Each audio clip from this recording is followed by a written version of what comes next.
রব্বুল আলামিন আল্লাহ, ও মাবুদ, জানি না কোন দিন মালাকুল মউত শিওরে এসে দাঁড়াবে। আল্লাহ, বাড়িতে ঘর আছে, ঘরের ভিতরে একা থাকতে ভালো লাগে না।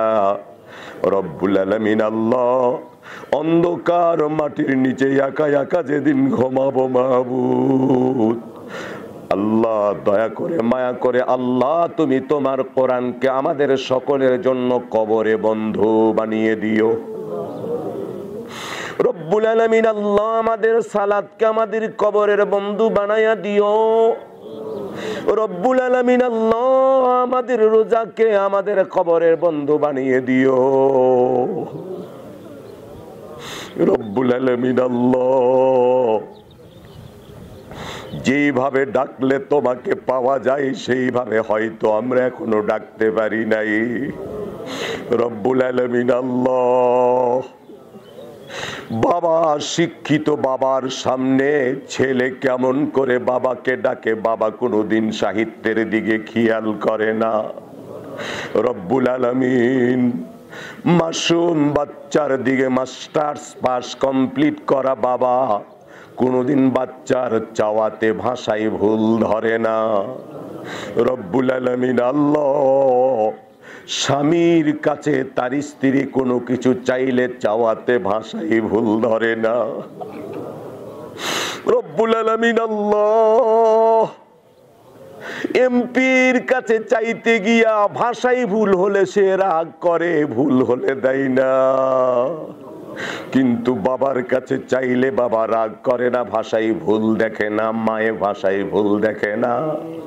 রব্বুল আলামিন আল্লাহ, তুমি তো অনেক দয়ার, তুমি তো অনেক মায়ার গো আল্লাহ।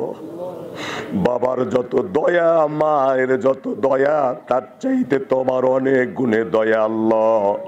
কোন ভাষায় চাইলাম, চাইতে গিয়ে কত ভুল করলাম আল্লাহ, তুমি ভুলগুলোর দিকে তাকায়ো না আল্লাহ। আমরা আমাদের জীবনের গুনাহ মাফ চাই, তুমি আমাদেরকে মাফ করে দাও আল্লাহ। আমরা আমাদের জীবনের পাপ ক্ষমা চাই, তুমি ক্ষমা করে দাও আল্লাহ।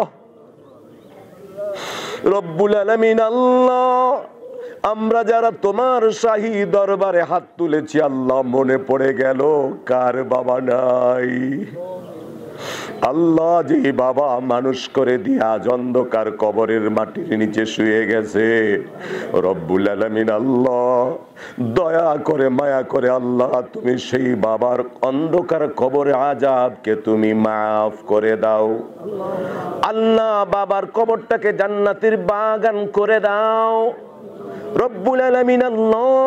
আমরা যারা দাদা হারিয়েছি, দাদি হারিয়েছি, নানা নানি আত্মীয় স্বজনকে যারা হারিয়েছি আল্লাহ, সেই দাদা দাদি নানা নানির কবর আযাব গুলোকে তুমি দয়া করে মায়া করে মাফ করে দাও।